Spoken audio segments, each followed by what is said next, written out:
Olá a todos, boa tarde, espero que se encontrem bem em vossas casas.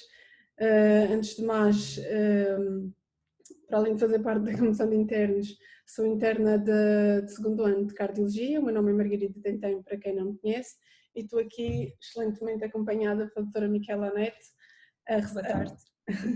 a nossa especialista mais nova de serviço aqui no Funchal. Como a Mariana já falou, se tiverem perguntas, coloquem, estou à vontade. Depois vamos ter um tempinho no final para responder às perguntas todas. Portanto, o tema que nós vamos falar é a abordagem prática ao eletrocardiograma. É um tema extenso, vamos tentar ser rápidas e vamos falar principalmente da normalidade do ECG, apesar de falarmos também de algumas patologias, mas depois, noutras futuras sessões, como não se pode falar tudo numa sessão só, vamos falar num futuro próximo sobre as patologias mais frequentes cardíacas. Portanto, começando, o objetivo desta sessão é essencialmente conhecer a normalidade do traçado eletrocardiográfico, saber diagnosticar rapidamente as alterações life-threatening, para que se possa atuar de uma forma mais rápida possível e isto sim tem impacto prognóstico na vida dos doentes, salva vidas, efetivamente, e depois identificar as patologias cardíacas mais frequentes, que hoje se calhar não vamos falar de tudo, mas depois numas sessões futuras, como já disse, vamos falar sobre as taquiarritmias, as bradiarritmias. Portanto, o plano desta sessão, vou começar por falar sobre a importância prática do ECG, o que é a condução cardíaca normal, o posicionamento padrão dos elétrodos, aquilo que habitualmente vemos, se bem que há sempre variantes que se pode pedir para o técnico fazer ou para nós fazermos, falar sobre o significado das ondas, os intervalos e os segmentos, as características de um ECG normal, as alterações patológicas mais frequentes e depois vamos ter alguns casos clínicos que aí também vou tentar pedir a vossa participação também para tornar isto mais real e mais prático. Portanto, o ECG é um exame complementar diagnóstico que já existe há mais de 100 anos e continua a ser muito popular e muito útil na cardiologia moderna e permite, é um exame tão fácil de se fazer que permite um diagnóstico, na maior parte dos casos, um diagnóstico rápido e uma atuação rápida da nossa parte e que muitas vezes tem impacto na vida dos doentes. Portanto, o que é o eletrocardiograma? É o registro da atividade elétrica cardíaca ao nível da superfície do corpo. E é um exame que realmente só tem vantagens. Se alguém quiser apontar alguma desvantagem do ECG, pode dizer, mas é um exame que é barato, é um exame inócuo, que facilmente execuível, que nos traz informação, muita informação de forma muito rápida, logo à admissão do doente. É feito e pode ser feito logo em contexto de urgência e é um exame muito versátil. Portanto, vamos lá então à interpretação do ECG normal. O que nós temos, o que nós fazemos no eletrocardiograma é colocar vários elétrodos que permitem obter uma vista tridimensional do coração e depois com estes elétrodos vamos ter vários pontos de vista da atividade elétrica cardíaca. Portanto, o ECG é um gráfico que nos permite avaliar a atividade elétrica cardíaca no tempo e também nos permite ver a voltagem dessa atividade elétrica.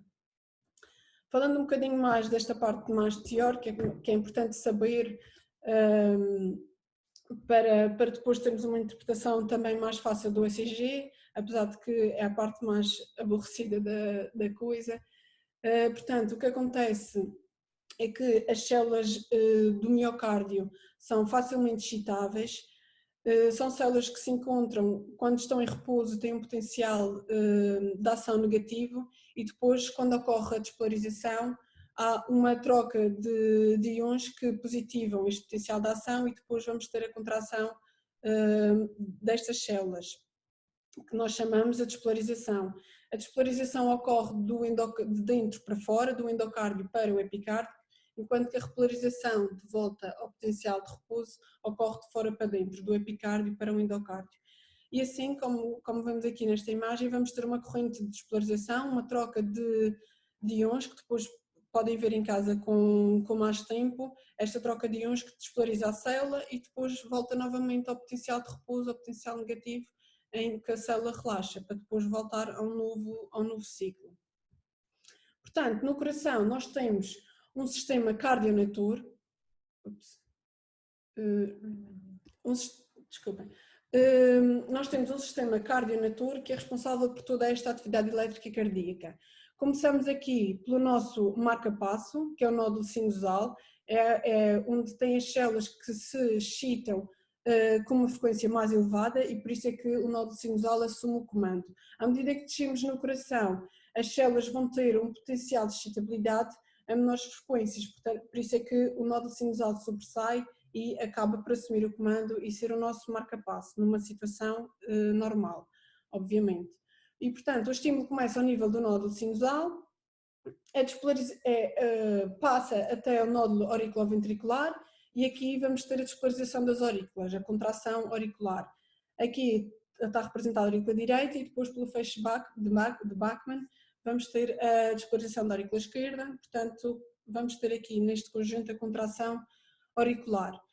O impulso elétrico neste momento agora encontra-se no nódulo auriculoventricular e sofrendo aqui uma pausa fisiológica, que depois vou explicar mais à frente, para que a contração auricular não ocorra ao mesmo tempo que a contração ventricular, para que possa haver um enchimento do ventrículo e depois a injeção do sangue para os órgãos. Temos aqui uma pausa fisiológica ao nível do nódulo auriculoventricular, que depois vai emitir um impulso para o feixe DIS, que se encontra aqui ao nível do septo interventricular, e este feixe DIS vai se dividir em dois ramos, ramo direito e ramo esquerdo, que vão percorrer todo o ventrículo e depois vai se dividir em fibras de Purkinje de forma a abranger a maior massa ventricular para gerar a contração ventricular. O ramo esquerdo divide-se em ramo anterior e ramo posterior, porque o ventrículo esquerdo tem muito mais massa que o ventrículo direito e por isso, para termos uma contração sincronizada, quando não há bloqueios nem nada, para termos uma contração ventricular sincronizada, temos que o impulso elétrico tem que percorrer estas fibras de forma rápida e despolarizando todas as células por onde passa. Portanto, como é que então ocorre esta despolarização? Inicialmente o nódulo sinusal encontra-se aqui na base da veia cava superior e vai despolarizar até o nódulo auriculoventricular. Esta despolarização ocorre, e estou a falar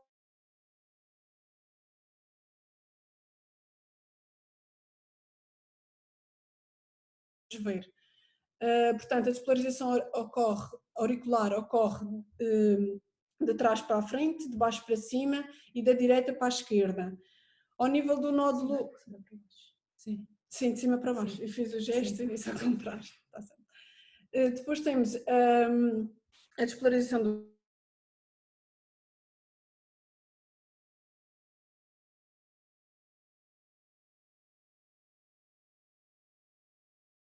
Está aqui nos vetores. E depois temos a despolarização dos ventrículos, que como o ventrículo esquerdo tem muito mais massa ventricular, o eixo vai ser predominantemente para a esquerda, também de cima para baixo e, como disse, da direita para a esquerda. E é esta soma destes três principais eixos que nós vamos ver depois no ECG, que vou explicar mais à frente. O que acontece no ECG, que é efetivamente aquilo que nós vemos, quando o eixo se aproxima da derivação que nós estamos a olhar, vamos ter uma deflexão positiva. Portanto, nós estamos aqui a olhar, isto é que corresponde a D2, nós estamos aqui a olhar para esta derivação e como o eixo se aproxima daqui, vamos ter uma deflexão positiva. À medida que o eixo vai subindo, nós vamos vendo aqui que vai ficando mais negativa. Quando o eixo é perpendicular, temos uma representação bifásica e depois, quando o eixo se dirige de forma oposta à derivação que nós estamos a ver, vamos ter uma deflexão negativa. E é esta representação eletrocardiográfica que nós vamos ver. Falando agora, então, deste ciclo cardíaco.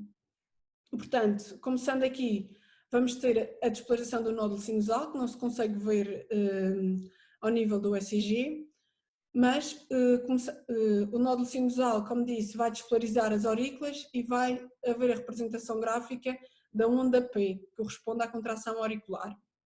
Depois vamos ter esta pausa entre PQ, que é a pausa fisiológica do nódulo auriculoventricular, e vamos ter a despolarização ventricular. Portanto, o impulso elétrico vem do nódulo auriculoventricular, feixe DIS e depois ramo direito, ramo esquerdo, fibras IS/Purkinje. E este corresponde ao nosso QRS.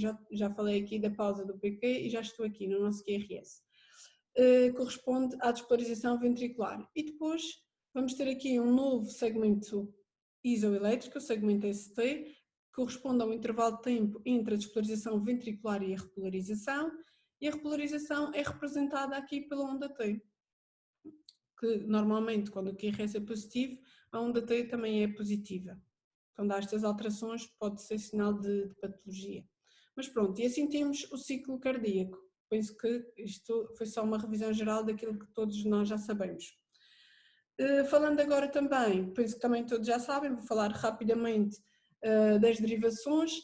Temos 6 derivações que representam o plano frontal e 6 derivações que representam o plano transversal. As que representam o plano frontal do coração, D1, D2 e D3, D1 do braço direito para o braço esquerdo, D2 do braço direito para a perna esquerda e D3 do braço esquerdo para a perna esquerda. E depois AVL braço esquerdo, AVF perna esquerda e AVR braço direito. Isto depois são, as derivações são os pontos de vista que nós estamos a olhar para o coração. Numa representação mais facilmente, que é mais fácil perceber, temos o triângulo de Einthoven que representam estas derivações do plano frontal. E aqui nós podemos avaliar o eixo cardíaco e podemos ver se o eixo cardíaco está normal ou se tem algum desvio. O eixo cardíaco normal é entre menos 30 e 90 graus. Quando temos estes desvios, que vamos depois, transmitindo depois para o eletrocardiograma, vamos poder calcular o eixo, que vou explicar mais à frente. Não sei se e que é sempre sinal de patologia, nós vamos conseguir ver se, através deste teste se o eixo está desviado para a esquerda ou para a direita e pode ser uma variante normal, mas habitualmente é sempre sinal de patologia. Pronto, depois também podem analisar isto com mais calma. Se tivermos esta imagem sempre, depois quando falar do ECG, vamos ver porque é que estou a fazer referência a esta imagem. Se tivermos esta imagem sempre, quando vermos o ECG, quando explicar a forma do cálculo do eixo, vão ver que depois é fácil ver eixo normal, desvio esquerdo, desvio direito ou desvio extremo do eixo. Sim, e para isso vai ser importante saber que, por exemplo, que na derivação D1 vai ser sempre positiva à esquerda e quer D2, D3 vão ser positivas e inferiormente, ou seja, olhando para a parte de baixo do coração. E isto vai ser importante depois para o cálculo do eixo cardíaco. Pronto, num plano transversal temos as derivações precordiais. As mais usadas é V1 a V6, localizam-se, isto normalmente são os técnicos que fazem, mas convém nós sabermos, se algum dia estivermos sozinhos, sabermos fazer um ECG. Há hospitais em que temos que ser nós. Pronto. Nós temos é sorte. Exatamente, mas é importante sabermos também o que é que os técnicos fazem.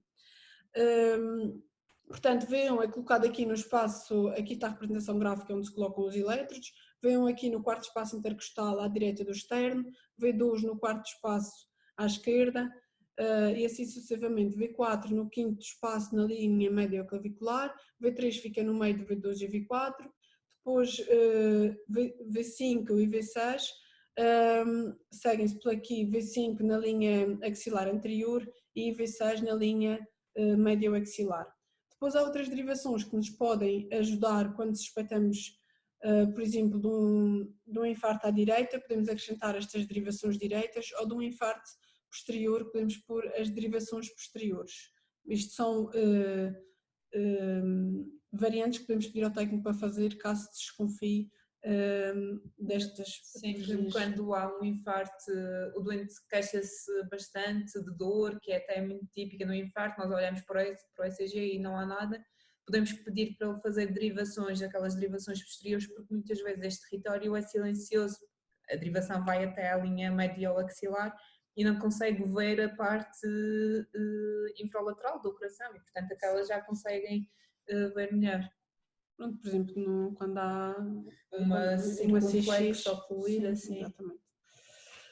Pronto, aqui de uma forma mais sistemática consegue-se ver as paredes, de uma forma geral, as paredes do coração. Aqui V1 e V2 as derivações direitas, vem mais a parte direita do coração e nós olhamos para aqui e vemos essa parte direita.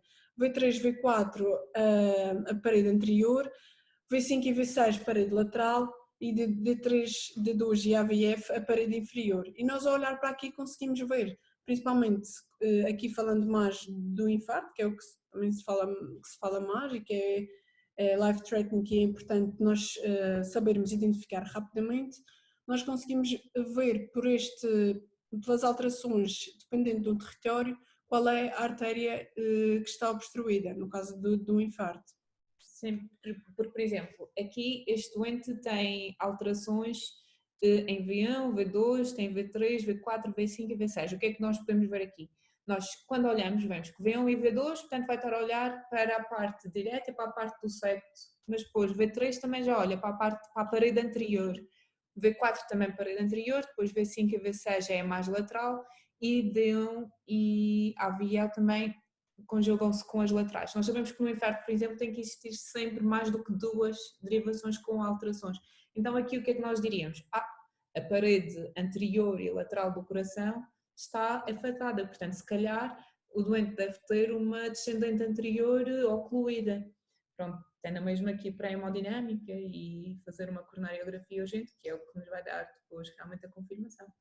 Mas o ECG é o primeiro a denunciar. A dizer, exatamente. Isto é muito importante, não é preciso saberem logo, é a artéria X que está ocluída, mas é importante saber identificar bem que estamos perante um infarto quando temos pelo menos 2 derivações com alterações do ST. E aí depois atuar rapidamente. Exatamente, sim. Portanto, até agora, de uma forma geral, isto foi só uma introdução teórica do ECG, dava para falar muito mais da despolarização, todas aquelas trocas, mas já vimos de uma forma geral a variação da atividade elétrica cardíaca, como é que decorre a condução do impulso elétrico, do nódulo sinusal até às fibras de Purkinje, como é que ocorre a variância da direção do eixo e depois vamos ter eletrocardiograficamente relação positiva ou negativa. Eu a seguir vou explicar mais para a frente a interpretação.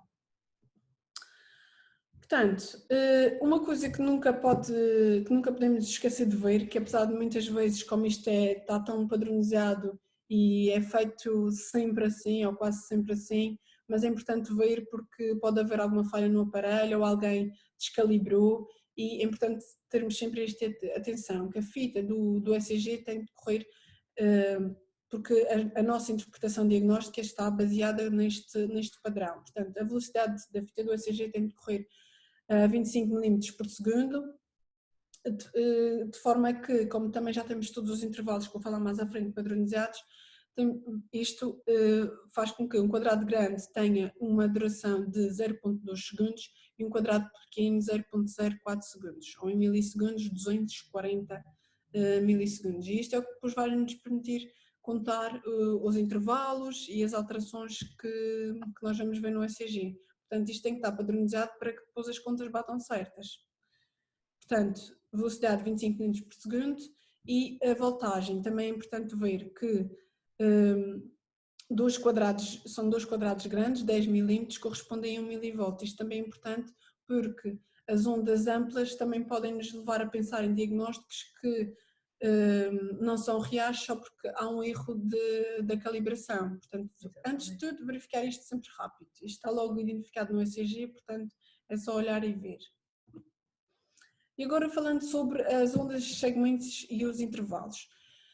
A onda P corresponde, isto também penso que já todos sabem, mas vamos recapitular rapidamente, A onda P corresponde à despolarização auricular, à contração auricular, e depois vamos ter o intervalo PQ. O intervalo PQ corresponde à despolarização auricular mais aquela pausa que falei do nódulo auriculoventricular.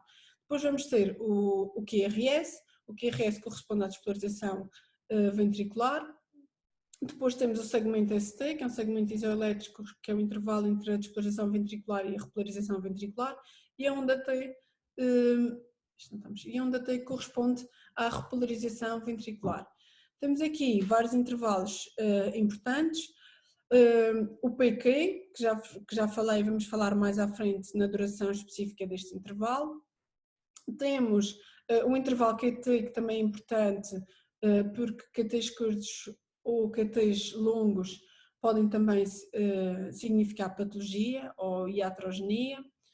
E temos também aqui o segmento ST, que também falamos muito, principalmente nos síndromes coronários agudos.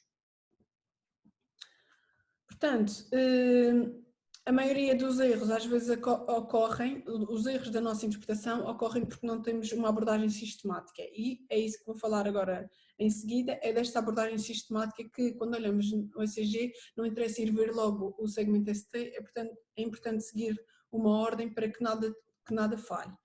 Portanto, rapidamente ver a velocidade e calibração, que já falei.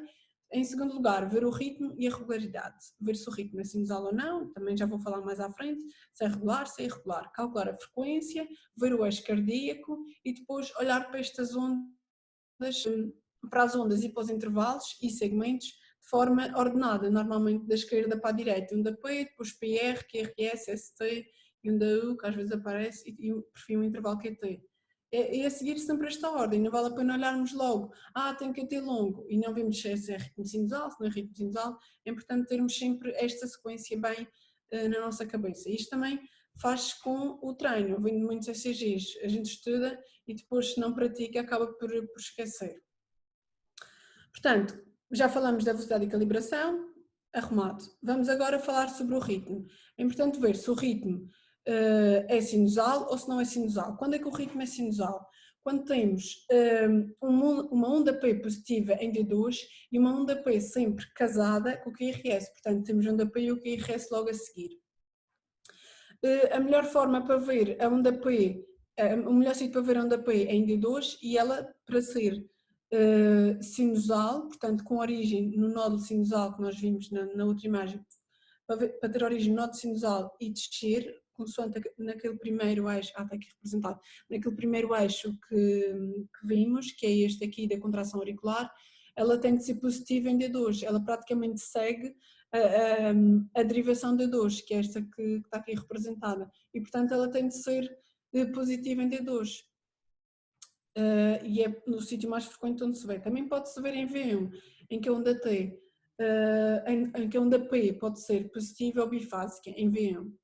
E em AVR também podemos confirmar que em AVR tudo é negativo, que é corresponde ao nosso braço direito, e se vocês virem aqui não há nenhum eixo a ir para a AVR, portanto em AVR tudo é negativo, onda P negativa. Mas onde a gente... Exato, elas afastam-se sempre, ou seja, a onda P afasta-se da direita para a esquerda, não é? Portanto sai do braço direito, portanto é negativa em AVR. E depois, como ia para baixo, está-se a aproximar das derivações inferiores, passa a ser positiva em D2. Exatamente. Habitualmente a gente olha logo para D2 e vê se o ritmo é sinusal ou não. Portanto, com origem no nódulo sinusal e depois temos o QRS logo a seguir. É importante também ver a regularidade dos nossos RRs, dos QRS, para ver se o ritmo for sinusal, vai ser um ritmo regular. Temos já algumas variantes, numa arritmia sinusal respiratória que já vou mostrar a seguir, mas o ritmo é sempre regular. Se o ritmo for irregular, normal, não é sinusal, e estamos perante outras patologias, nomeadamente... Exatamente.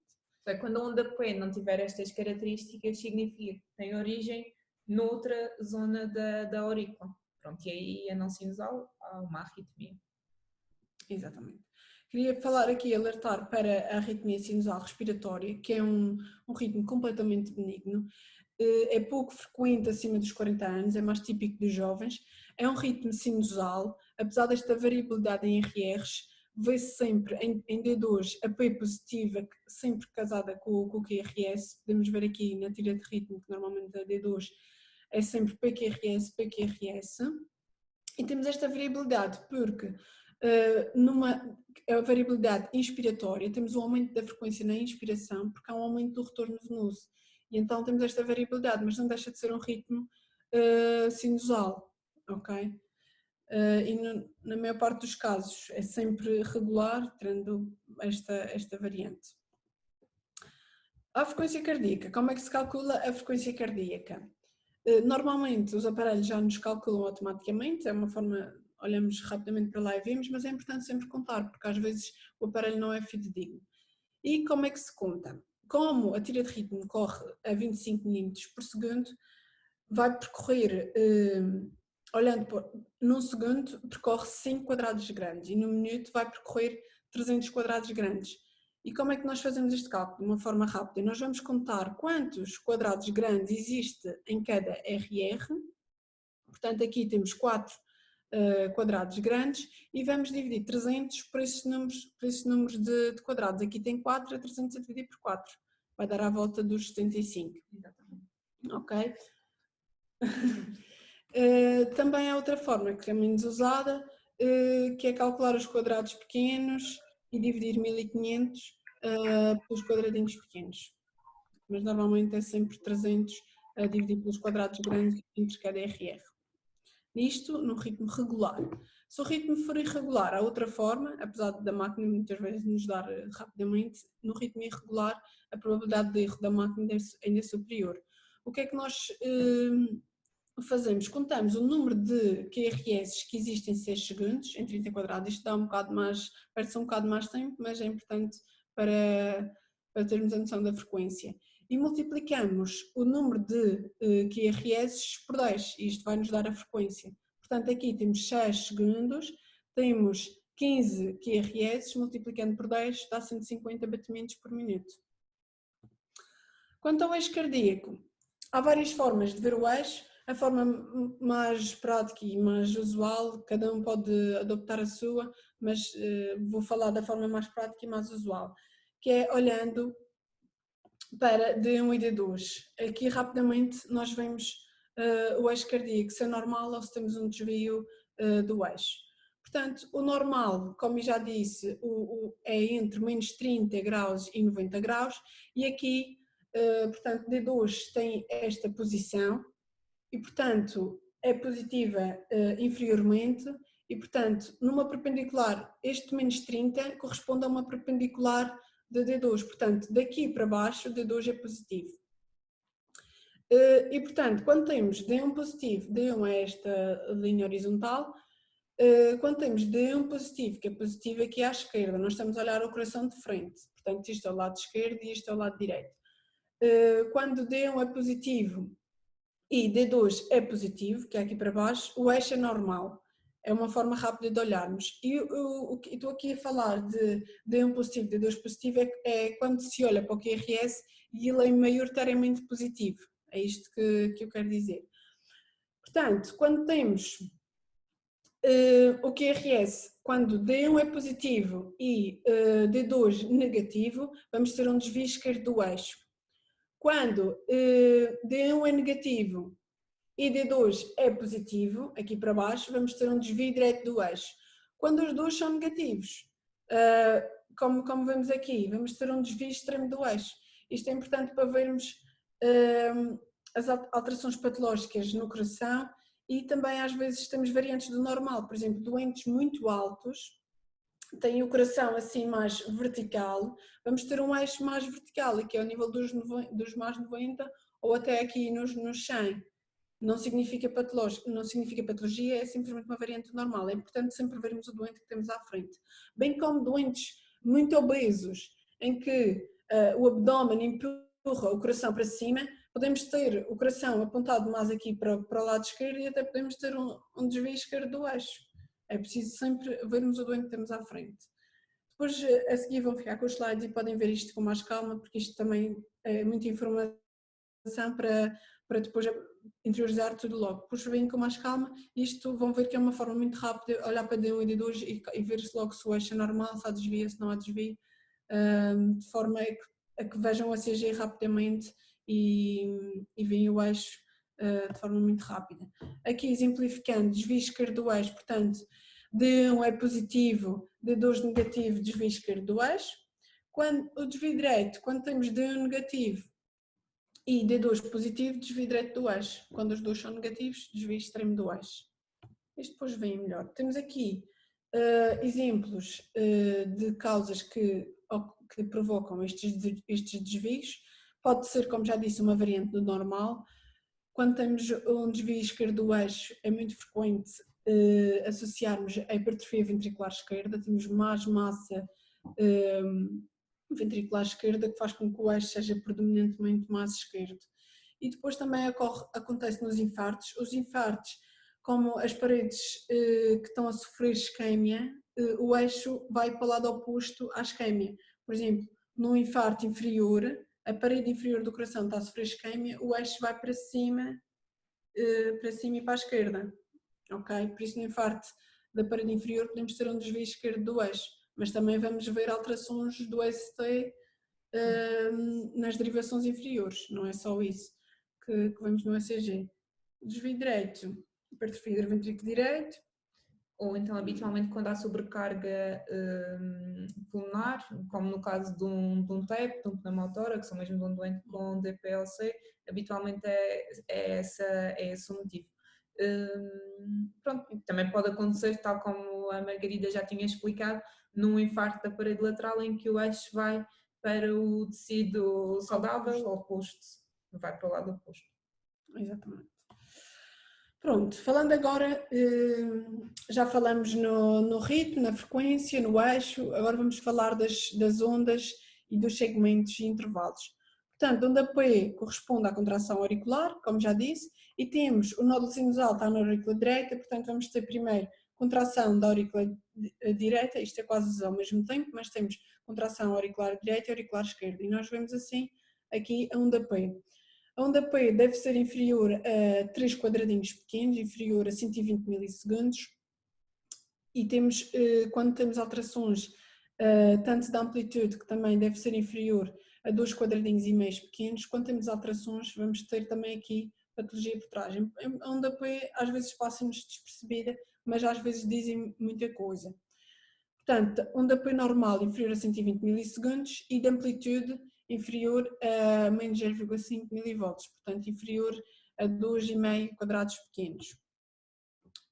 Por exemplo, onda P pulmonar, quando temos uma onda P muito ampla, superior a esses 2,5 quadrados pequenos, aqui temos mais do que 3 quadrados pequenos, uma onda P muito ampla, significa que temos aqui uma dilatação da aurícula direita, ou hipertrofia da aurícula direita, mas normalmente uma dilatação da aurícula direita. E isto está por trás aqui muita patologia, principalmente a patologia do coração direito, uma hipertensão pulmonar, um tromboembolismo pulmonar, o que nos vem desta onda P, temos que ter isso logo em atenção. E portanto vamos ter P's altas, que nós chamamos as P's pulmonares. Por outro lado, podemos ter as P mitrais, que são P's assim em bossa de camelo, em que temos um atraso da contração da aurícula esquerda, como podem ver aqui nesta imagem. Temos uma P mais arrastada, mais espalmada. Por exemplo, quando temos dilatação da aurícula esquerda, vai haver aqui um atraso nesta contração e vamos ter uma P mais achatada. E isto, pronto, podemos já identificar, depois vamos fazer outros exames, claro, mas já podemos ver aqui que há aqui uma alteração da estrutura da aurícula esquerda. Portanto, aqui isto foi aquilo que eu já disse, P pulmonar e P mitral.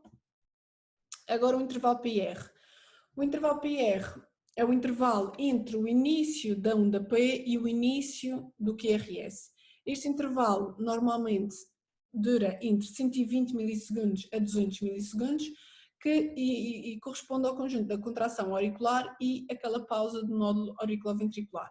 Quando temos alterações neste intervalo, vamos ter, na maior parte dos casos, temos bloqueios auriculoventriculares, são bloqueios ao nível do nódulo auriculoventricular que atrasam o impulso elétrico da aurícula para o ventrículo e, portanto, vamos ter estes intervalos alargados. E é isto que estava a falar. Podemos ter os bloqueios auriculoventriculares quando temos um intervalo PR superior a 200 milissegundos, superior a 1 quadrado grande, vamos ter estes bloqueios. Estes bloqueios são variáveis, à medida que aumenta o grau, aumenta também a gravidade. Os bloqueios auriculoventriculares é quando temos um atraso superior ao normal do nódulo auriculoventricular, mas é um atraso constante. Vamos ter um PR alargado, isto do início da P ao início do QRS é mais do que um quadradinho, mas é sempre constante. Em todas é um ritmo que também tem origem no nódulo sinusal, mas tem depois este atraso no nódulo auriculoventricular e faz com que tenhamos um bloqueio auriculoventricular de primeiro grau. O bloqueio de segundo grau, o que é que acontece? Vamos ter um atraso de forma progressiva da onda do intervalo PR.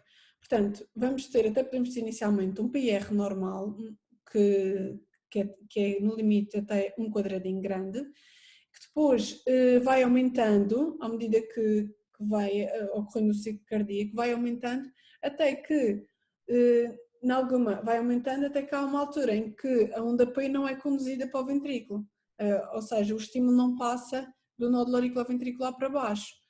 E a seguir volta tudo como era antes, portanto PR normal, depois vai aumentando até que depois temos novamente uma P que não é conduzida. Aqui podemos ver também um fenómeno que chamamos o fenómeno de Wenck-Bach.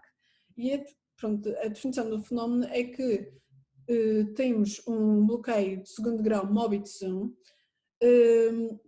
quando temos um intervalo PR mais que o intervalo PR a seguir à P não conduzida, que é aqui, o intervalo PR é mais curto que o intervalo PR anterior à P não conduzida. Isto chama-se o fenómeno de Wenck-Bach. Isto é só um acrescento. O importante aqui é nós olharmos principalmente para a teoria de ritmo, porque isto só se consegue ver praticamente quando temos uma teoria de ritmo. Vamos ter aqui um aumento progressivo do intervalo PR até que há uma P que falha e não é conduzida. Por outro lado, podemos ter um bloqueio de segundo grau, mas Mobitz 2. No Mobitz 2, o PR é sempre constante, só que a dada altura temos um bloqueio ali no nódulo auriculoventricular e as P's não são conduzidas. Portanto, temos aqui um PR sempre constante, igual, não há aqui um aumento progressivo, e depois temos esta P que não é conduzida, houve ali um bloqueio e não passou o estímulo para o ventrículo. Este é um bloqueio auriculoventricular de segundo grau, Mobitz 2. E depois temos, como disse, à medida que vamos aumentando o grau, maior a gravidade, temos aqui um bloqueio completo, um bloqueio de terceiro grau, em que as aurículas estão a contrair ao seu ritmo, um ritmo regular, portanto os P's são regulares, e os ventrículos estão a conduzir ao seu ritmo separadamente das aurículas. Não há qualquer ligação entre a contração auricular e a contração ventricular. Temos aqui, podemos ver isto porque o PR aqui é curtinho, aqui já é maior, não há qualquer ligação entre o P e QRS, e depois temos aqui P's não conduzidas. Normalmente o ritmo auricular é superior ao ritmo ventricular, e temos aqui outra forma de ver o bloqueio completo, é que temos, para além desta não concordância entre P's e QRS, o intervalo PP entre as P's é sempre regular. Vemos aqui esta regularidade, temos aqui uma P escondida pelo QRS, aqui o QRS acaba por esconder um da P, e depois o intervalo RR também é regular, mas não há qualquer ligação entre a contração auricular e a contração ventricular. Esta patologia obriga muitas vezes a termos que pôr, normalmente estes ritmos ventriculares são ritmos de escape, são ritmos com frequências mais baixas, e normalmente o doente está assintomático e temos que pôr muitas vezes um pace provisório ou mesmo as pastas transcutâneas para aumentarmos a frequência do doente, e depois o doente vai ter que ser submetido a um pacemaker definitivo, mas isso já são outras histórias. Temos aqui, só de uma forma, só para recapitular estes bloqueios auriculoventriculares, depois, como disse, a seguir vem com mais calma, que é muita informação de uma vez só. bloqueio auriculoventricular de primeiro grau. Portanto, o PR é maior do que o normal, é mais do que 200 milissegundos, mas é sempre constante. Portanto, a P é sempre seguida por um QRS, apesar desta contração ventricular ser sempre mais atrasada. No MOBITS 2, temos o tal PR que aumenta gradualmente e depois há aqui uma P que falha, não é conduzida. E no bloqueio de terceiro grau, no bloqueio completo, temos aqui as P's a contrair de forma autónoma e os ventrículos também com o ritmo de escape de forma separada das aurículas. Sim, completamente dissociado das aurículas. Também temos outra alteração do PR, que é quando estivemos a falar agora do PR longo e quando o PR é curto.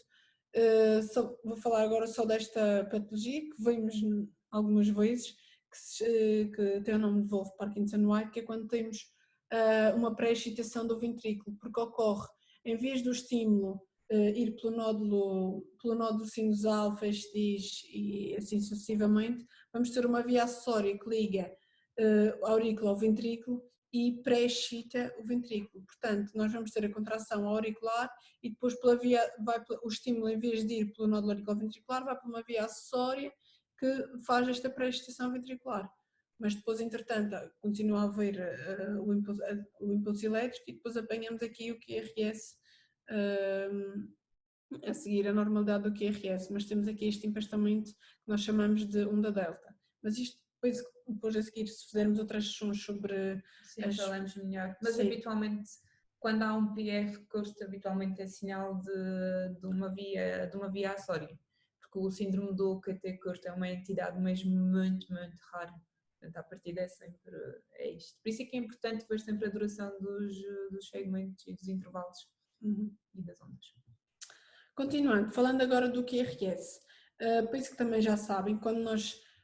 o que é que significa o Q, o R e o S? O Q é a primeira deflação negativa antes do R, o R é a primeira deflação positiva e o S é a segunda deflação negativa depois do R. E corresponde à despolarização ventricular. O QRS normal é estreito, inferior a 120 milissegundos, inferior a 3 quadradinhos pequenos. Quando o QRS é alargado, temos uma perturbação da condução intraventricular, nos bloqueios de ramo, etc. Portanto, é importante ver se o QRS é estreito, significa que o estímulo é supraventricular. Se o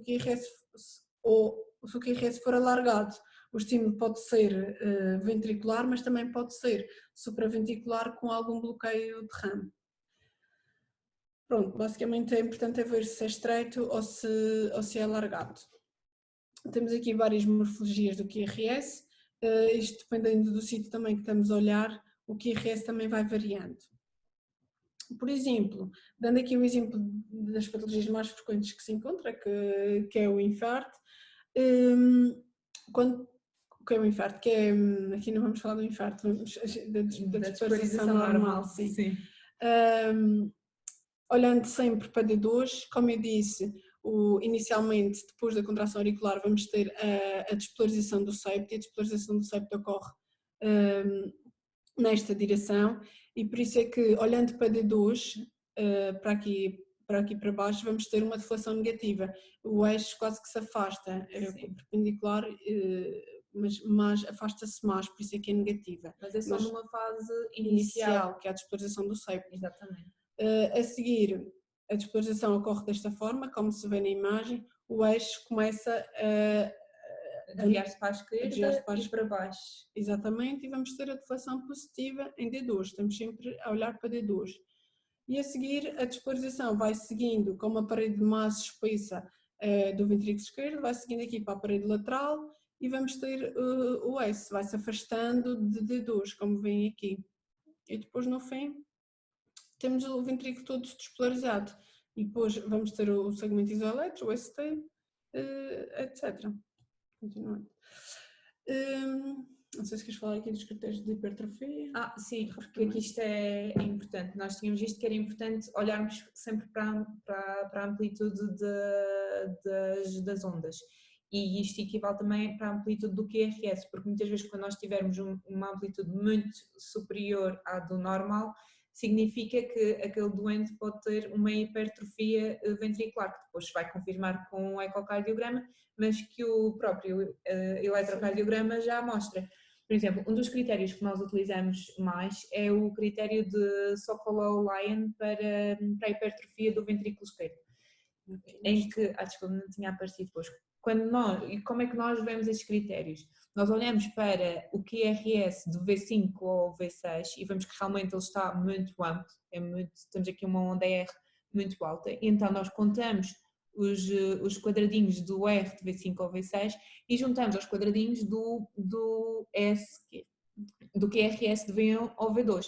E quando nós somamos, nós vemos que é superior a 35 milímetros ou, traduzindo para a amplitude, superior a 3,5 milivolts. Quando nós temos isto, significa que aquele doente vai ter uma hipertrofia, e muitas vezes essa hipertrofia associa-se a esta onda T negativa e é um sinal de sobrecarga, sobrecarga de pressão. Muitas vezes estes doentes têm também hipertensão, que fazem com que isto aconteça. À direta, muitas vezes nós olhamos para o R de V1, não é normal nós termos R em V1, portanto, à partida, quando isto já acontece, já suspeitamos e somamos com um S de V5 ou V6, que também não é normal acontecer, e a soma é sempre superior a 11 milímetros ou 1,1 milivolts. Pronto, isto foi aquilo que já falei, quando temos um QRS estreito ou um QRS largo, e que normalmente o QRS largo está associado aos bloqueios de ramo. Vou falar aqui do quando temos, não tenho aqui um ECG do bloqueio completo de ramo direito e de ramo esquerdo, mas pronto, normalmente olhamos, quando temos um QRS superior a 120 milissegundos, olhamos para as derivações direitas, por exemplo para V1, e vamos ver que no bloqueio de ramo direito vamos ter aqui um QRS alargado, é superior aos 3 quadradinhos, e aqui um M. É verdade, há um R, um S e depois um segundo R, um R'. Habitualmente existe este padrão à direita que não é normal. Habitualmente ele afasta-se, só que havendo aquele bloqueio fica com este padrão. E depois olhamos para V6, não é? Que depois também não é normal, tem uma duração muito mais aumentada e tem este padrão. Enquanto que já à esquerda nós vamos ter um QRS, também são sempre alargados, não é? Mas é um QRS que em V6 tem assim um entalhezinho. Em M. Também. Sim, também em M. Pronto, isto depois são variantes que, como disse agora, vamos falar mais das normalidades do que propriamente das patologias, mas aqui isto vê-se muito frequentemente, os bloqueios de ramo. Significa que há um bloqueio ali na condução dos ramos do feixe de disco. O ST também é importante vermos, é normal ele ser isoelétrico, portanto estar aqui na linha isoelétrica, e quando há alterações deste segmento, pode estar aqui patologia por trás subjacente, nomeadamente, por exemplo, um síndrome coronário agudo. Nós olhamos também, muitas vezes, para as variações deste ponto J, quando está mais acima ou mais abaixo, que já nos também dão um alerta para aqui alguma isquemia. O ponto J é a junção entre o fim do QRS e o segmento ST. Portanto, o normal é que ele seja sempre isoelétrico, é um intervalo entre a despolarização ventricular e a repolarização ventricular. Portanto, esta era a imagem que eu queria, que estava a pensar que ia mostrar há bocado quando estava a falar do normal QRS, mas o que queríamos mostrar aqui é a evolução do infarto. Tem aqui a evolução cronológica do infarto. O infarto, vamos ter obstrução de uma artéria coronária que vai provocar isquemia da parede miocárdica. E como disse, quando temos um infarto só com uma obstrução parcial, nós chamamos os infartos sem supra DST, vamos ter aqui uma forma do ST, um infradesnivelamento. Às vezes até podemos ter um infarto sem supra sem alterações do ST, que depois nós vamos confirmar com as análises sanguíneas. mas estas alterações têm que ser já um sinal de alerta para a isquemia miocárdica. Bem como aqui, ainda mais grave, quando temos este supra-DST, o ST em vez de estar aqui embaixo na linha isoelétrica, está cá em cima. Temos aqui uma despolarização ventricular atrasada e que com alterações deste segmento tem logo subjacente à isquemia. E que também temos que, quando vimos isto, temos que atuar rapidamente. E depois tem aqui embaixo, para depois verem melhor, a evolução cronológica do infarto. Primeiro com estas T's hiperagudas, a elevação do segmento ST, que normalmente o doente chega-nos normalmente já nesta fase, e depois pode-se desenvolver isto com ondas Q, que são estas ondas aqui negativas, como já dissemos há bocado, mas não é normal serem tão pronunciadas. A onda Q corresponde à despolarização do septo, que era só um bocadinho, um entalhezinho de onda Q. Quando temos estas Qs, também é sinal de uma isquemia já subaguda ou mesmo cicatriz. Pronto. E pronto, depois é a evolução típica do infarto. Se conseguirmos chegar a tempo e atuar rapidamente e revascularizarmos completamente o coração, vamos ter depois a normalização do ST, que é o que queremos sempre. Aqui depois também para verem em casa tem algumas entidades que podem causar também a alteração do ST, nem todos os supras ST são infartos, pode ser por exemplo uma pericardite. É importante também ver a concordância do ST, aquilo que estivemos a falar inicialmente do ST, das paredes que estão a olhar as derivações. Não é normal termos um ST nas paredes todas, porque não, é muito pouco provável estarem as artérias todas ocluídas. Portanto, aqui temos de suspeitar, por exemplo, uma pericardite ou uma miocardite. Isto depois podem ver em casa com mais calma estas variantes do ST. A onda T corresponde à repolarização ventricular. Aqui é importante ver que a onda T normalmente tem a mesma polaridade que o QRS. Quando há inversão, por exemplo, um QRS positivo e uma T negativa, pode ser sobrecarga, como no caso, por exemplo, de uma hipertrofia ventricular esquerda, ou pode ser também uma alteração isquémica, quando temos a T invertida. Quanto ao intervalo QT, começa-se a medir do início do QRS até o fim da T. Este intervalo pode estar prolongado, muitas vezes ocorre em situações iatrogénicas, há muitos fármacos, agora falamos muito da hidroxicloroquina no tratamento do coronavírus, a hidroxicloroquina prolonga o QT. E este prolongamento tem implicações prognósticas porque pode rapidamente o doente entrar numa taquicardia ventricular e parar. Portanto, é importante termos atenção a este intervalo, também às vezes numa situação de isquémia, também podemos ter um QT isquémico, que também traduz alguma gravidade do infarto. O intervalo normal é entre 440 nos homens, 460 nas mulheres, se bem que há outras bibliografias que dizem 450, 470, portanto é um bocadinho variável, mas dentro destes valores, quando temos um prolongamento evidente, 500 milissegundos, estamos perante um prolongamento do QT. Há várias formas de calcular, normalmente a máquina também já nos calcula o QT, bem como o QT corrigido para a frequência cardíaca, porque quanto maior a frequência cardíaca, menor o QT, é normal é ser assim, e há várias formas de calcular, que normalmente também já nos aparece, mas podemos calcular quadradinho a quadradinho e ver se é inferior a estes milissegundos. Como é que se mede o intervalo QT? Não é pegar numa linha vertical e medir aqui, porque às vezes temos aqui as ondas U, por exemplo, é fazer uma tangente, como está aqui no fim da onda T, e calcular aqui neste pontinho que cruza com a linha isoelétrica. Pronto, nós normalmente, de uma forma mais rápida, fazemos esse cálculo só vendo aqui uma linha, mas o correto é fazer esta tangente.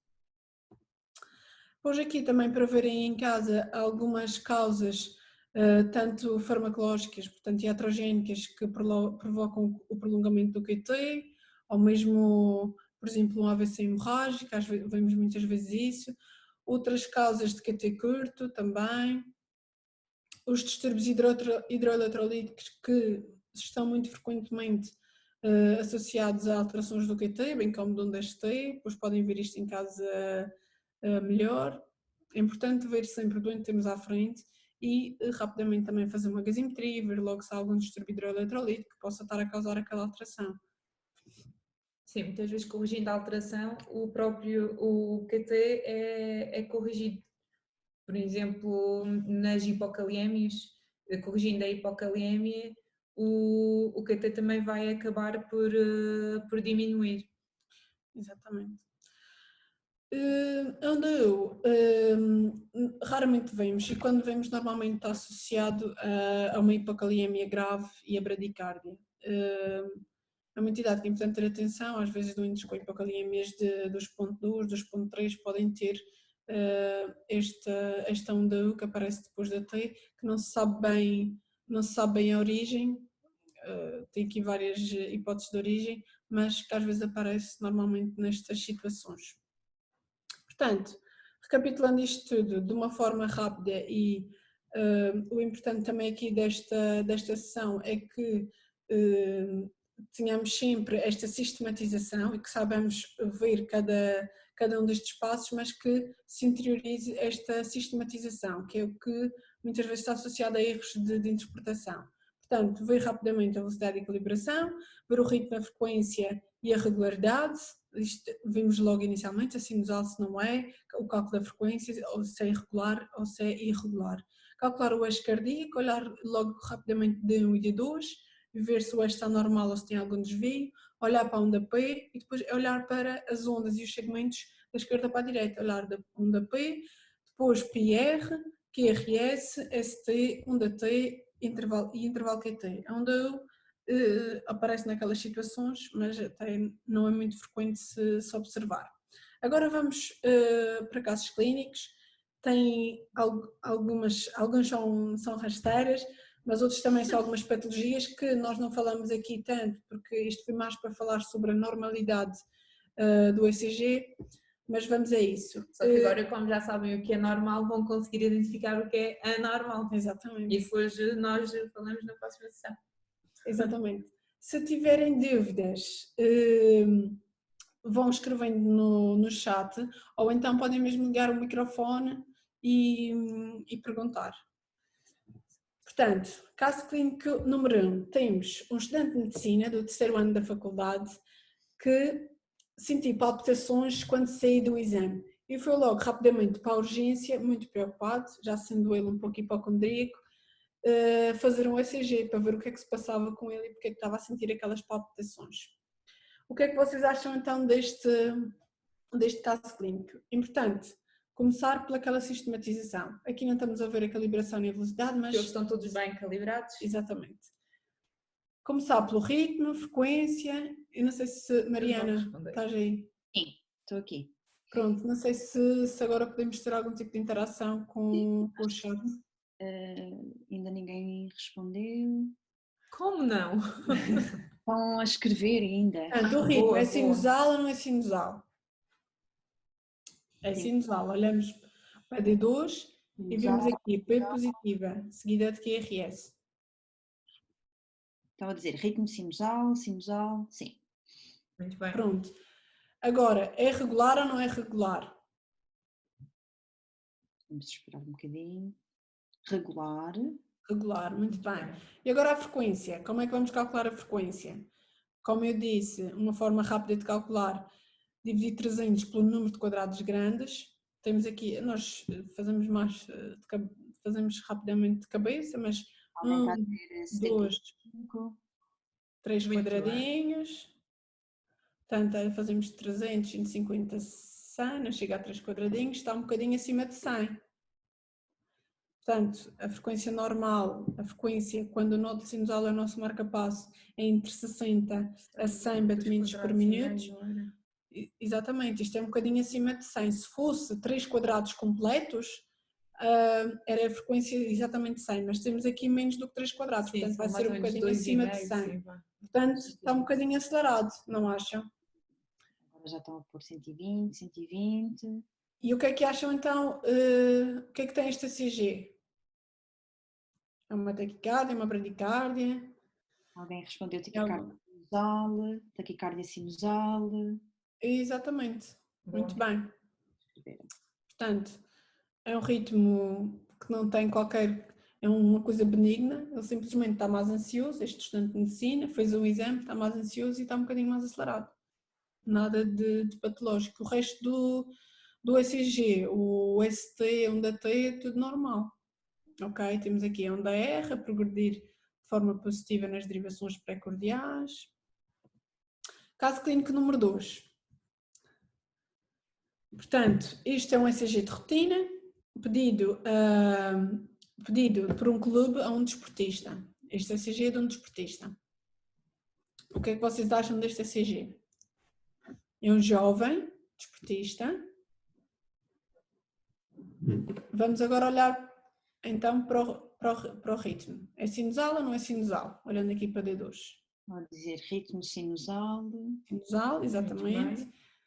É regular ou não é regular? Parece-vos regular? Regular. Vou dizer regular. Tem aqui alguma variância entre os RRs. Mas isto é a tal entidade que eu vos falei no início, que é um ritmo sinusal, efetivamente, mas temos aqui alguma variabilidade, que é uma variabilidade que até tem alguma concordância. Eles vão estreitando e depois vão alargando. E isto o que é que se faz pensar? Numa arritmia sinusal respiratória.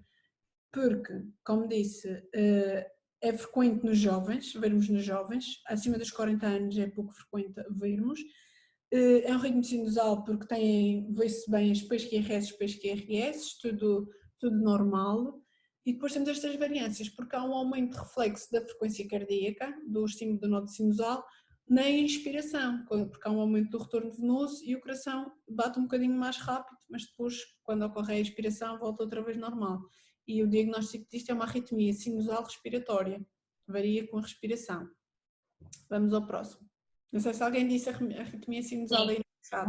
Disse arritmia sinusal respiratória, depois disse que estavam casadas com o QRS. Portanto, Muito bem. Bom. Estamos casadas. Houve aqui um risco azul. Não sei quem foi, mas apareceu aqui um risco azul. Caso clínico número 3. Olha, fui eu. Caso clínico número 3. Temos uma grávida de 25 anos que se queixa de palpitações ocasionais. De vez em quando tem uma palpitação. O que é que vocês acham? Olhar sempre naquela sequência, Ritmo. ver o ritmo. ritmo Aqui era importante termos uma tira de ritmo, não temos, mas pronto, é importante termos. Há muitas situações de urgência que também as próprias máquinas não nos fazem, Não, sim, exato. mas nós podemos pedir. Portanto, disseram ritmo sinusal, não é? Realmente temos aqui onda P que é seguida do QRS, que é positiva em D2, D1, vai se melhor até em D1. Pronto. O eixo, olha, ainda falamos do eixo. Verdade. A gente olha, vê, mas. Porque agora têm estar todos normais. Exatamente. Mas agora vamos olhar. D1, D2 positivos, o eixo é normal ou anormal? Bem, tem aqui 3 pessoas que já disseram extrasístole, mas o eixo normal. Muito bem. Bom. E como é que nós sabemos que há um extrasístole? Porque quando olhamos para os QRS, nós conseguimos ver que há aqui um QRS que tem claramente uma duração superior a 120 milissegundos, não é? Este é um QRS que nem é precedido de uma onda P, portanto tem uma origem ventricular, noutra é no ventrículo, e conseguimos ver que isso é a definição de extrasístole, conseguimos ver que a morfologia entre elas é toda semelhante. Se queria dizer aqui mais alguma coisa. Não, é que isto também é às vezes encontra-se, é completamente benigno. Sim. Muitas vezes são sintomáticas, mas há muitos doentes que têm extracistolia e são assintomáticos. E neste caso, esta extracístole o que é que são as extracístoles? É um foco ectópico que despolariza, assim ocasionalmente, despolariza E neste caso, pelo QRS ter esta morfologia de QRS alargado, nós vemos que a origem desse foco ectópico é ventricular. Mas isto é completamente benigno. Em alguns doentes, se for muito frequente, podemos medicar com beta-bloqueante ou assim. Existem modos depois de estratificar as extracístoles para saber se elas realmente são benignas ou não. Por exemplo, fazer uma prova de esforço para ver se elas desaparecem. Se elas forem benignas, vão desaparecer durante o esforço.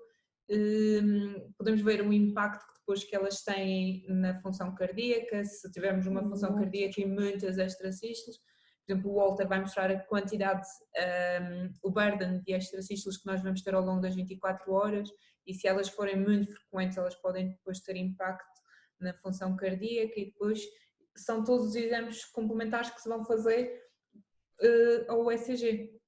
Exatamente, mas normalmente é uma entidade. Sim, normalmente todos nós temos extracístoles. Exatamente. Sim. Número 4.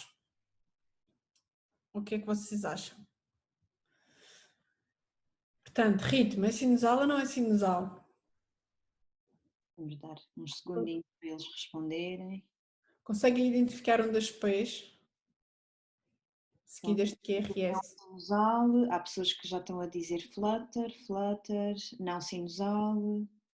É não sinusal, é verdade.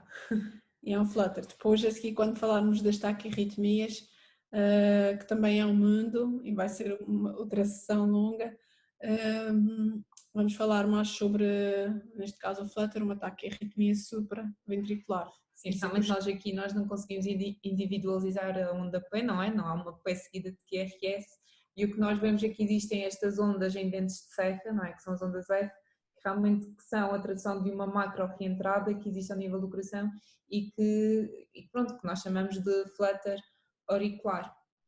Exatamente. E que neste caso tem uma frequência cardíaca variável, não é? Porque nós quando vamos ver os ARRs são todos irregulares. E qual é a frequência cardíaca? Era isso que ias perguntar.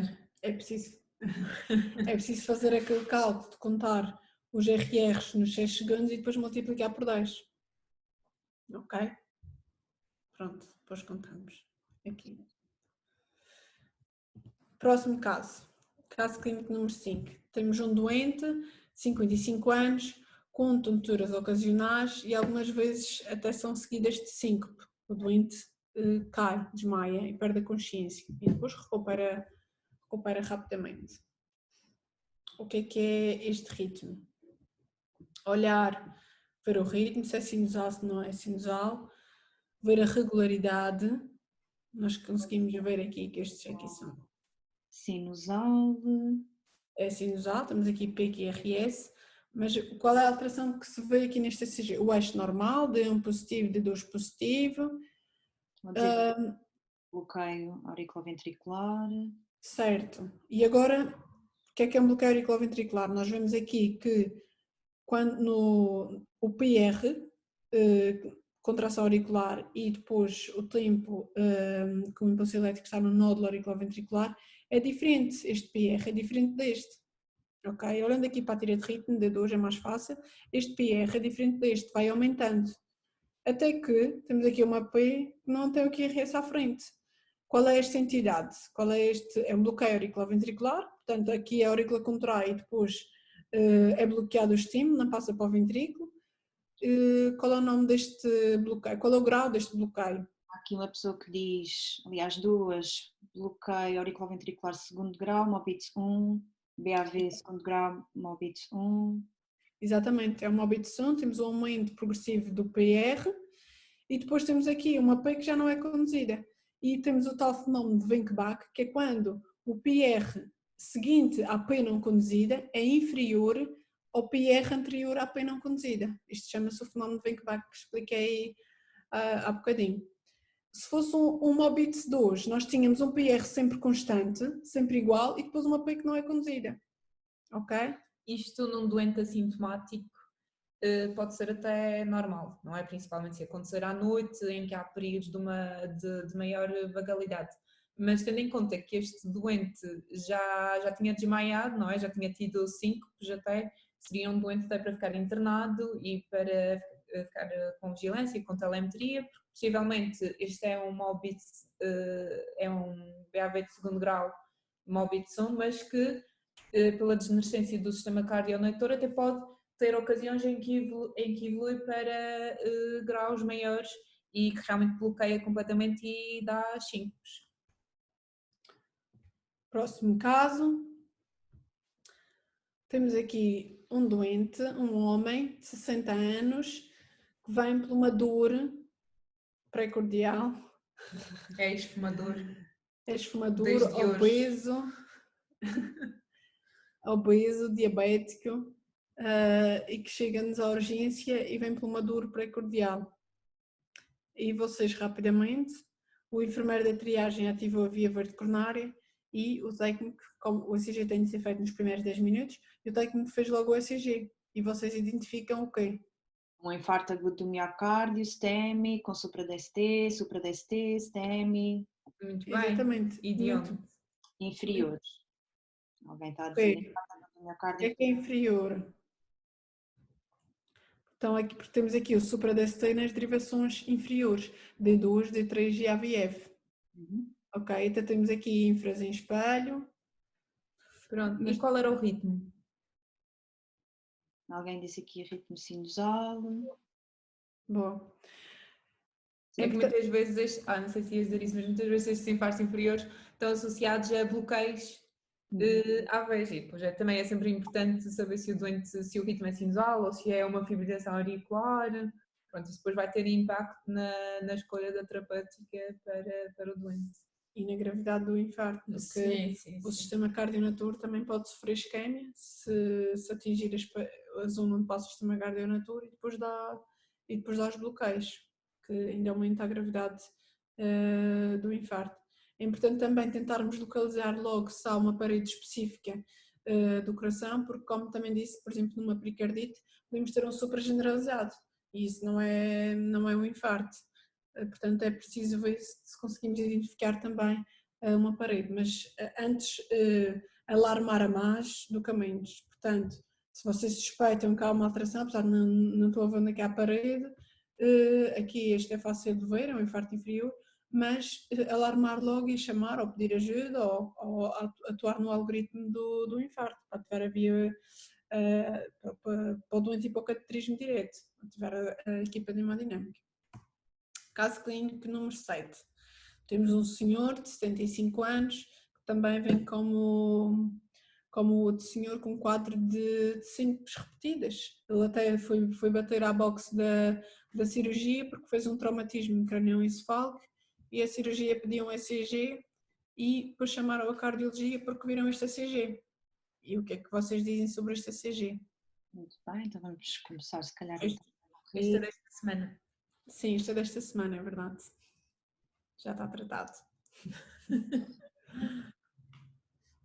Alguém diz BAV terceiro grau, BAV completo. Aqui uma colega de cirurgia diz que não sabe ver ECGs. Quer dizer, depois desta sessão, é impossível. Sabe, ela ficou a perder agora.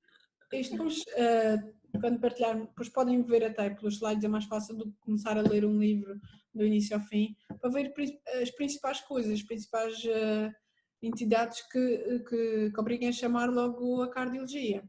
Esta é uma delas.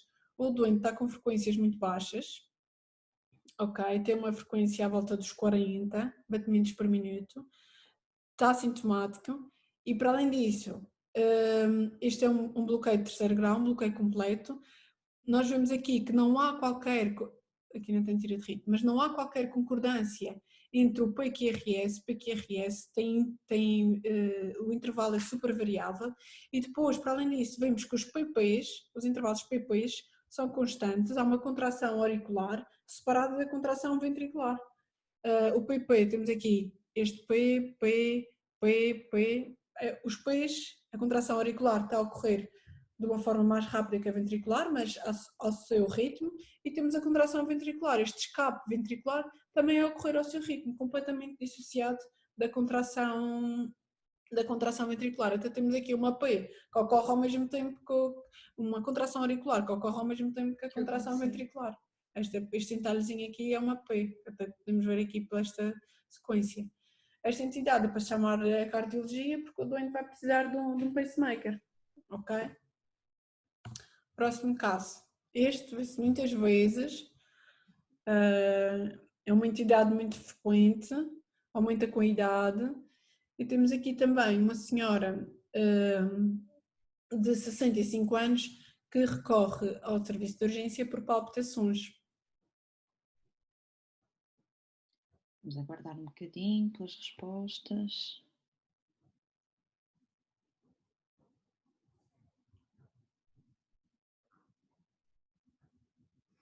Ainda ninguém se pronunciou. O ritmo Sinusal ou não? sinusal ou não? Conseguem identificar um das P's? P's QRS, P's QRS, P's casadas com os QRS? Estão a dizer que não sinusal. Alguém está a dizer Não é uma sinusal. FA de resposta ventricular rápida. Não sinusal.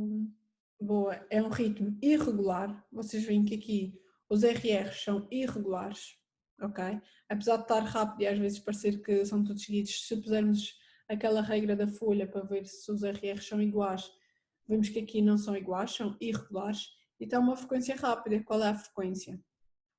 Mais ou menos. Aqui até podemos ver por estes. Num ritmo irregular fazemos aquele cálculo dos 6 segundos, contar os QRS e multiplicar por 10. Mas aqui nós vemos que na maior parte dos casos temos aqui só 2 quadradinhos. À volta é um bocadinho. Sim, à volta dos 150, um bocadinho menos. Quando nós temos esta junção de ausência de ondas P's e RRs irregulares, habitualmente estamos perante uma fibrilação auricular. Que é uma arritmia muito frequente. E que conduz ao aumento do risco de AVC. AVC. É a aurícula toda a fibrilhar. Por isso não se consegue individualizar o nódulo sinusal que leva à despolarização homogénea e depois à contração auricular, não há essa contração e portanto não se consegue ver nunca ondas P's. A aurícula numa fibrilhação auricular está a contrair a um ritmo super acelerado, entre 300 a 600 batimentos por minuto, e só alguns estímulos é que passam para o ventrículo. Só alguns estímulos é que o nódulo sinusal, que é muito protetor nestes casos, é que passa para o ventrículo. Sim, porque se aquilo passasse em todos, a pessoa...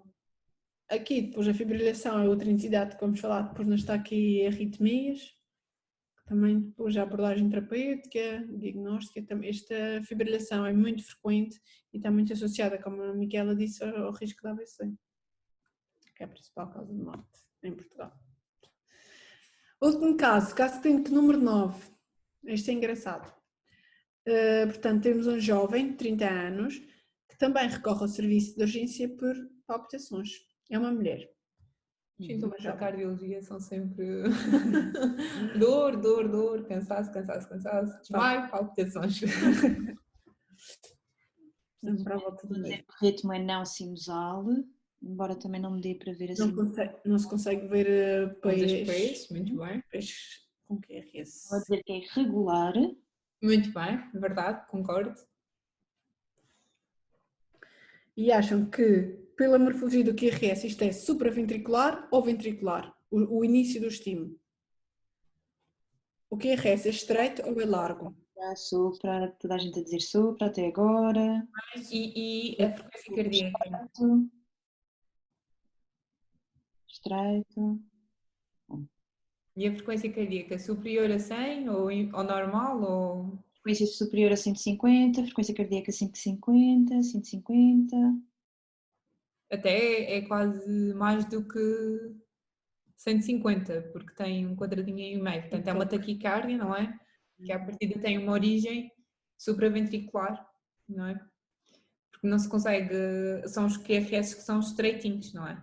Pronto, não é sinusal porque não se consegue ver as ondas P's. Isto deve ter uma frequência à volta dos, fazendo as contas, 180. É 180. 180. Por aí. Estão a dizer TPSV. Exatamente. Isto é quase nunca poderia ser sinusal a bater a 180, não é? Portanto, seria uma TPSV. E queres falar? Pronto, às vezes, neste caso, isto são taquicardias que ocorrem no nódulo auriculoventricular, é um circuito de reentrada e que faz com que o nódulo auriculoventricular esteja sempre a desplazer o ventrículo, sempre rápido e de forma regular. E o que acontece às vezes é que temos, é um circuito, pronto, uma reentrada, uma e ele às reentrada, vezes sobe dos ventrículos para o aurículo e que vai ter uma representação aqui como uma onda P retrógrada. Nós não conseguimos ver bem a onda P retrógrada, mas, por exemplo, se olharmos para D3, podemos ver assim um entalhezinho que é tipo um S no QRS, logo a seguir. E isso é a tal onda P retrógrada. Que é patognomónico destas taquicardias, deste ternado, desta taquicardia de reentrada do nódulo auriculoventricular. Exatamente. Mas Isto pronto, é bom para. Isto depois para... no estudo eletrofisiológico aí é que se consegue ver mesmo que é uma reentrada. Mas Sim. aqui já se suspeita. Aqui, se o doente estiver instável ou estável, se estiver estável, normalmente nós damos adenosina, que é um fármaco com uma semivida muito curta, que bloqueia o nódulo auriculoventricular, e é como se restaurasse o ritmo e depois o nódulo sinusal toma o comando e volta a bater de forma sinusal. Se estiver instável, é o algoritmo das taquiarritmias, é para cardioverter. Mas pronto, isto foi só um cheirinho, não, isto é difícil de explicar. O objetivo foi só mostrar aqui uns casos clínicos engraçados que apanhamos diariamente, frequentemente, mas o objetivo principal desta sessão era mesmo falar sobre a normalidade do ECG, porque sabendo bem o normal, nós depois conseguimos ver o que é patológico. Às vezes não sabemos bem o que é, mas já vemos logo que não é normal e isso já é um sinal de alerta. E o objetivo da sessão era mesmo isso. Não sei se têm alguma dúvida. Muito obrigada. Vamos ver se alguém tiver alguma dúvida pode colocar no chat, ou então podem até ligar a câmera, ligar o microfone. Eu penso que falo por todos quando digo que foi extremamente útil. Rever ECG vale sempre a pena. Eu penso que é algo transversal para todas as especialidades. E realmente esta última parte também dos casos clínicos também é sempre bom ter muita interação e pronto, acho que era bom também fazermos sessões no futuro também com casos clínicos, tanto de taquiarritmias ou de outros tópicos também, assim, interativos, acho que é muito bom. Os colegas estão a dizer obrigada, foi muito bom, obrigada, excelente, muito obrigada, muito obrigada. Embora se tenha estendido um bocadinho, mas acho que não também. Acho que também resumiram ao máximo o que conseguiram, fizeram uma abordagem inicial de. Acho que é muito bom, muito bom. Não sei se alguém quer colocar alguma questão, se quiserem deixar alguma sugestão para temas futuros para as colegas apresentarem, se elas quiserem apresentar novamente. Podem também enviar um e-mail para o mail da comissão de internos@gmail.com, sugerir temas. Já temos algumas sugestões, já começamos a encher a agenda, mas aproveito também para deixar a informação que para a semana provavelmente também irá haver uma sessão, ainda não sabemos bem a data, mas mais para a frente depois voltamos a enviar e-mail e publicamos nas nossas redes sociais, Facebook, Instagram. Excelente revisão, obrigada. Pronto, eu penso que não há perguntas, pelo menos até agora.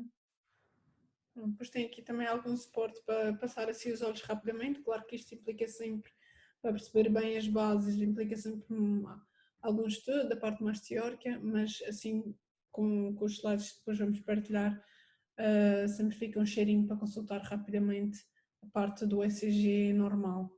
Sim, vamos disponibilizar a gravação do vídeo também para reverem. Às vezes é bom ouvir, a explicação também ajuda a cimentar mais estes conhecimentos. Muito bem.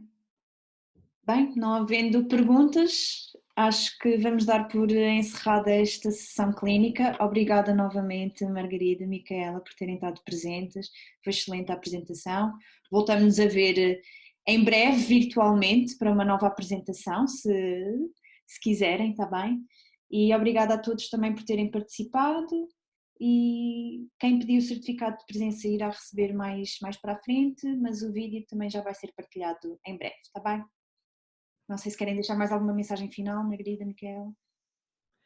Alguma, mesmo que tenham dúvidas assim, Sim. mas a posteriori, depois podem mandar um mail e nós respondemos, ou mesmo vir falar connosco.